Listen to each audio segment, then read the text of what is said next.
নমস্কার বন্ধুরা, আমার চ্যানেলে আপনাদের সকলকে স্বাগত। মাছের ডিমের বড়া খেতে আমরা কম বেশি সকলেই পছন্দ করি। দুপুরবেলায় যদি পাতলা মুসুর ডাল আর এই রকম মাছের ডিমের বড়া হয় তবে তো আর কথাই নেই। তাহলে চলুন আজকের এই সিম্পল রেসিপিটি আমরা কিভাবে সহজে বানাবো দেখে নিই। এখানে আমি 150 গ্রাম মতো মাছের ডিমটাকে ধুয়ে পরিষ্কার করে নিয়েছি। এবার এর মধ্যে আমি সব ইনগ্রিডিয়েন্টস আগের থেকে কুচিয়ে রেখেছিলাম, এবার এক এক করে সব অ্যাড করে দিচ্ছি। প্রথমে আমি এর মধ্যে দিয়ে দিলাম গ্রেট করে রাখা রসুন কুচি আর আদা কুচি আর 4-5টা কাঁচা লঙ্কা কুচি আর একটা মিডিয়াম সাইজের পেঁয়াজ আমি কুচিয়ে রেখেছিলাম, এটাকেও আমি অ্যাড করে দিলাম। আর এর মধ্যে দিয়ে দিচ্ছি ধনেপাতা কুচি। যে কোনোই পকোড়া বলুন, ওর মধ্যে ধনেপাতা না থাকলে ঠিক জমে না। এবার দিয়ে দিলাম স্বাদ মতো নুন আর দিয়ে দিচ্ছি 1 চামচ হলুদ। এখানে আমি বেসন আর চালের গুঁড়ো দুটো ইউজ করছি।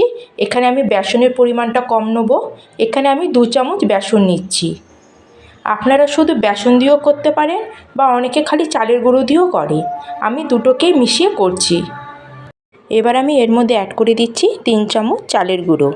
চালের গুঁড়ো দিলে বড়াগুলো খুব মুচমুচে হয়, খেতে খুব ভালো লাগে। এবার এর মধ্যে আমি দিচ্ছি সামান্য খাবার সোডা। এবার আমি সব কিছুকে একসাথে ভালো করে মিশিয়ে নিচ্ছি। এই মাছের ডিমের বড়া বানাতে আমরা কোনো জলের ব্যবহার করব না। এইভাবেই মাছের ডিমের সাথে সব কিছু একদম ভালো করে আমরা এইভাবে মিশিয়ে নেব। সব কিছুকে আমি ভালো করে বড়ার সাথে মেখে নিয়েছি। এবার এগুলোকে আমি সাদা তেলে ভেজে নেব। কড়াতে আমার তেল গরম হয়ে গেছে, এবার এক এক করে আমি সব বড়াগুলোকে তেলের মধ্যে দিয়ে দেবো। মাছের ডিম ভাজার সময় তেল ছিটতে পারে, তাই জন্য একটু সাবধানে বড়াগুলোকে আস্তে আস্তে কড়াইতে দিয়ে দেবেন।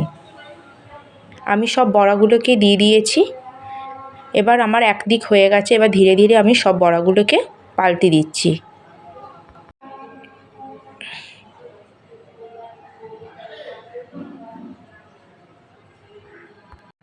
এই দেখুন বন্ধুরা, আমার সব বড়াগুলো ভাজা হয়ে গেছে, আমি একটা প্লেটের মধ্যে উঠিয়ে নিচ্ছি। তাহলে দেখুন বন্ধুরা, আমার মাছের ডিমের বড়া একদম রেডি হয়ে গেছে। এইভাবেই আমি সব বড়াগুলোকে ভেজে নিয়েছি। তাহলে আজকের আমার এই রেসিপিটা আপনাদের কেমন লাগলো আমাকে একটু লাইক বা কমেন্ট করে জানাবেন। আজকে তাহলে আমি এখানেই শেষ করলাম। সবাই ভালো থাকবেন, সুস্থ থাকবেন।